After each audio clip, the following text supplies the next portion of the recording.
इस वीडियो में मैं आपको बताने वाला हूं कि चेक रिपब्लिक के शेंगेन टूरिस्ट वीज़ा के लिए एप्लीकेशन प्रोसीजर क्या है। उस एक वीज़ा को लेकर आप यूरोप के अलग अलग 29 मेंबर स्टेट्स में मतलब अलग अलग 29 शेंगेन कंट्रीज़ में फ्रीली ट्रैवल कर सकते हैं। आपको बस इस बात का ध्यान रखना है कि आपने जो ट्रैवल आइटनरी बनाई है उसमें दूसरे कंट्रीज़ के मुकाबले चेक रिपब्लिक का आपकी स्टे ड्यूरेशन ज़्यादा होनी चाहिए। सबसे पहले आप अपना VFS का अपॉइंटमेंट बुक करिए। तो जब आप ट्रैवल प्लान बना लेंगे उसके बाद अब आपको पहले होटल बुक कराने हैं।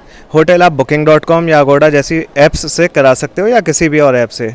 बुकिंग कंफर्म होनी चाहिए, पेड होना बिल्कुल भी रिक्वायर्ड नहीं है। आप डमी फ्लाइट करा सकते हैं, बहुत सारी वेबसाइट्स हैं। इसके बाद आपको कराना है शेंगेन ट्रैवल इंश्योरेंस, मैंडेटरी है।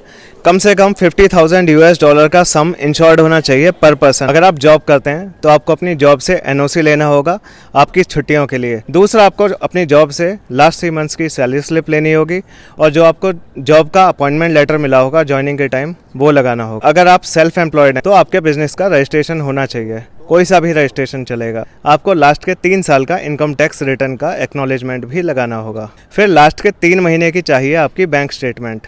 अगर आपकी जॉब है तो सेविंग अकाउंट की, और सैलरी अकाउंट अलग है तो उसकी भी, नहीं है तो कोई बात नहीं।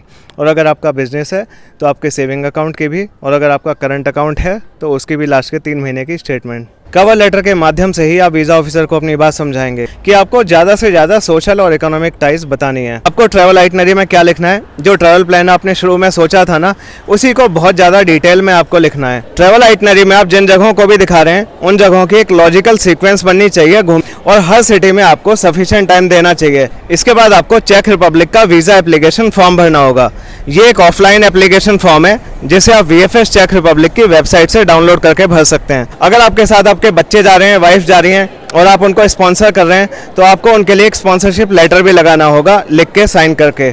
अगर आपके बच्चे स्कूल में पढ़ते हैं तो आपको उनके लिए स्कूल से NOC लेना होगा सारी छुट्टियों के लिए, या अगर आप स्टूडेंट हैं तो आपको अपने लिए NOC लेना होगा स्कूल या कॉलेज से जहां भी आप पढ़ते हैं।